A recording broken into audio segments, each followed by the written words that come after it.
En avril, je chope les fils et je viens vous parler de mes objectifs de l'année. Objectifs de l'année? Avril?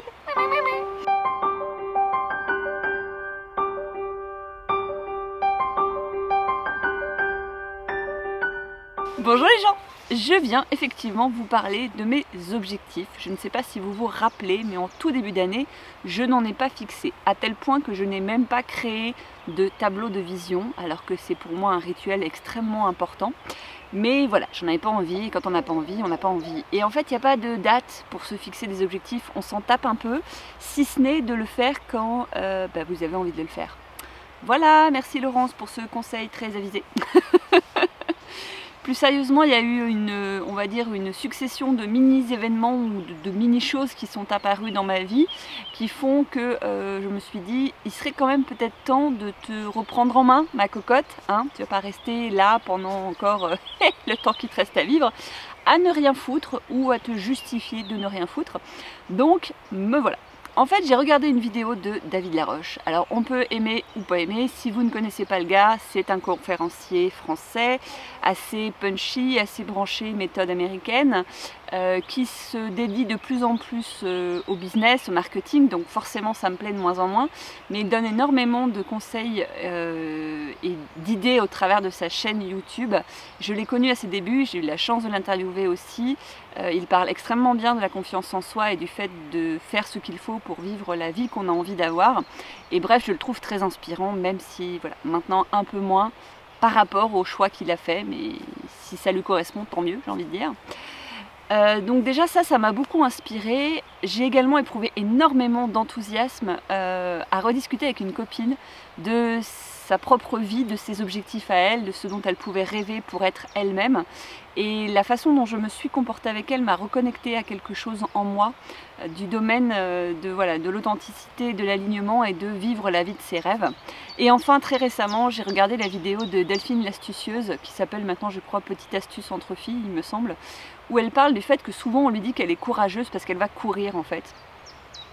D'ailleurs pour moi aussi, hein, les courageuses veulent le faire, mais ça m'a rappelé l'importance de l'intention qu'on met dans ce qu'on aime faire, qui fait que c'est plus ou moins facile, que même s'il y a des difficultés, on arrive à les surmonter parce que c'est important pour nous. Bref, tout ça pour vous dire que cette inspiration, plus cette intention, plus cet enthousiasme, je me suis dit, ouais, moi aussi je veux faire quelque chose en 2018. Ça y est, enfin. J'ai donc pris le temps de remettre à jour ma liste d'objectifs de vie, qui en est à 144, je crois. Je ne sais pas si je vous l'ai déjà présenté ou pas, mais bon, bref. Et je me suis dit, voilà, lesquels je choisis pour cette année, qui me paraissent à la fois suffisamment enthousiasmants pour me challenger et me donner envie de les réaliser, et en même temps, on va dire, objectif par rapport à mon état de santé et surtout plus encore mon état d'énergie actuel. Et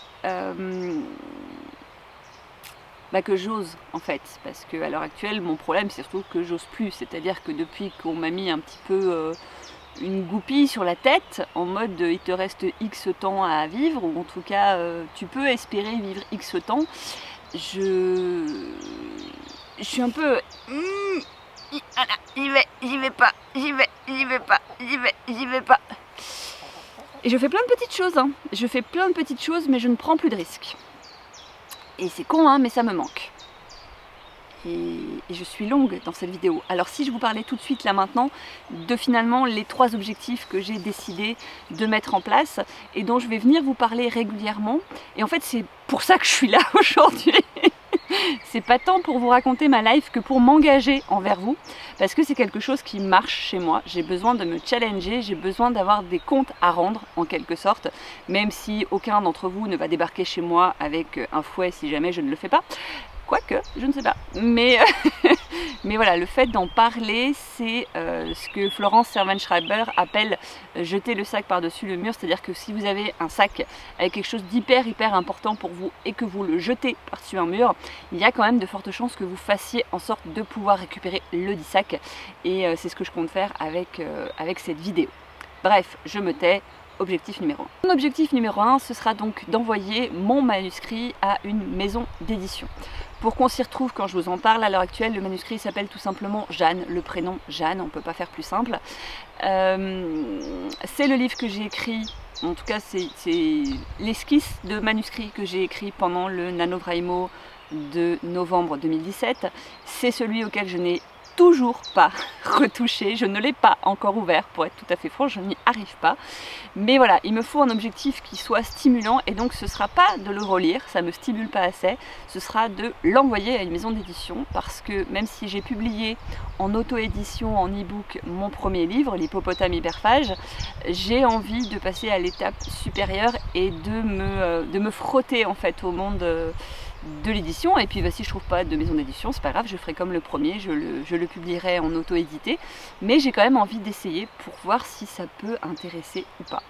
Je pense que n'importe quelle personne qui écrit comprendra le petit challenge, la petite fierté personnelle qu'il peut y avoir à être reconnu par un professionnel, on va dire, du milieu. Voilà, ça ce sera l'objectif numéro 1.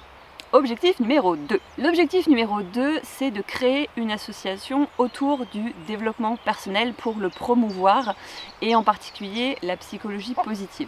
Mon gros frein jusqu'à présent, c'est que je n'ai pas grand monde avec qui m'associer, du moins autour de chez moi. On va faire comme d'habitude, on va laisser passer le train, je reviens après.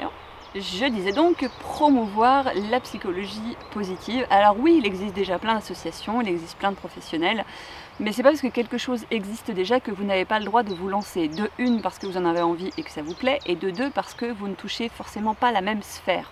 Par exemple, la dernière fois quand j'ai fait une vidéo sur le minimalisme ou le véganisme, je vous avais expliqué que j'en parlais pas plus que ça parce que j'avais l'impression que tout avait été dit, que j'étais pas la mieux placée pour en parler, en oubliant que les personnes qui me connaissent vont peut-être m'écouter moi plus qu'une inconnue ou qu'un inconnu. Donc là c'est un peu la même idée, c'est que j'ai envie d'en parler, je le fais pas parce que je sais qu'il existe de très bons livres, de très bonnes chaînes YouTube ou de très bons coachs qui, entre guillemets, en parlent bien mieux que moi, mais ils n'en parlent pas de la même façon que moi. Et pour être tout à fait sincère et clair avec vous, c'est que parfois, j'ai des envies, j'ai des projets de conférences, d'ateliers, de choses comme ça qui demanderaient une structure pour pouvoir avoir un peu plus de répondants, notamment si je veux louer une salle ou si je veux monter un projet avec X ou autre association. Le fait d'être une seule personne lambda, ça ne donne pas beaucoup de poids. En étant une association qui, je l'espère, petit à petit grandira, je peux peut-être espérer avoir un peu plus de poids, de bagage. Alors, je ne sais pas ce que ça va donner. Encore une fois, jusqu'à présent, je n'ai pas osé parce que je me suis dit qu'est-ce que va devenir cette association si, si je suis plus là, hein, disons les choses comme elles sont. Mais en fait, en me bloquant là-dessus, je m'empêche de vivre tout ce qu'il y a avant. De réfléchir à la création, de réfléchir au nom, de réfléchir à ce que j'ai envie de faire, de qui j'ai envie de contacter, etc. Et donc, sous prétexte de ne pas atteindre mon objectif, je me prive de tout ce qu'il y a avant. C'est un peu cette fameuse métaphore en fait du voyage qui est aussi important finalement que la destination finale.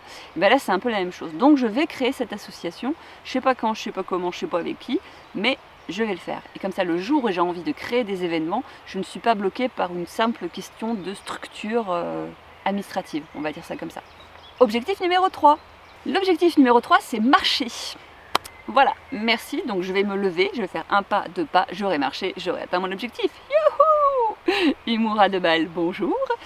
Plus sérieusement, j'ai envie de marcher parce que j'ai besoin de marcher, parce que ça fait partie d'autres objectifs qui sont plus grands, comme de gravir un sommet avec mon chéri, comme d'un jour me lancer sur le GR34 en Bretagne en mode chemin de Compostelle, sauf que ce sera le chemin des douaniers. J'aimerais beaucoup faire ça. Je suis persuadée que je peux demain prendre mon sac à dos et m'en aller. Je pense que c'est quelque chose qui est faisable, mais j'ai envie d'un peu d'entraînement, de ressources, et là aussi de bagages finalement, c'est la même chose. Donc il faudrait que je marche plus régulièrement. Il faudrait que, déjà la formulation, vous voyez, elle est un peu pourrie, il faut que, ça ne marchera pas. Mais j'ai envie de reprendre une activité de marche plus régulière. J'ai donc prévu quelques petites choses par rapport à ça qui me motiveront, dont je vous parlerai une prochaine fois, parce que je pense qu'il faudrait que je vous détaille chaque objectif, les différentes étapes, ça pourrait aussi peut-être vous aider dans vos propres objectifs. Mais voilà, c'est juste pour vous montrer aussi qu'un objectif peut paraître totalement idiot aux yeux des gens, comme marcher. Mais ce qui compte, c'est ce que ça représente pour vous et surtout l'intention que vous mettez dans cet objectif. Et moi, c'est de ça dont j'ai manqué ces derniers mois, pour pas dire cette dernière année. Je relaisse passer le train, je reviens. Ce dont j'ai manqué, donc je disais, c'est d'intention. Le mois, enfin pas le mois prochain, là dans quelques semaines, je saurai où j'en suis par rapport à mon traitement, par rapport à la suite de la maladie, si je puis dire. J'en ai pas trop reparlé parce qu'il n'y a pas grand chose à dire. Je me suis installée dans une espèce de routine par rapport à mon traitement, par rapport à la gestion de mon énergie, par rapport aux médicaments. Tout ça c'est un peu lourd, c'est un peu chiant, beaucoup chiant, mais ça fait maintenant partie de mon quotidien, qui j'espère changera prochainement, mais pour l'instant c'est le cas. Je vous parle plus trop non plus littérature parce que tout simplement je ne lis quasiment plus en ce moment parce que j'ai un problème aux yeux. Voilà, il y a plein de petites choses qui sont de plus en plus chiantes mais dont j'ai pas forcément envie de parler parce que j'ai pas envie de leur donner plus d'importance que ça.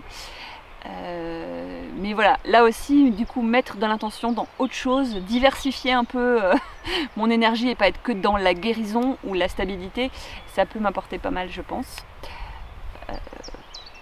Voilà. La fille qui sait pas comment conclure. Voilà. Je vous dis à bientôt pour ce sujet ou pour d'autres. Ciao!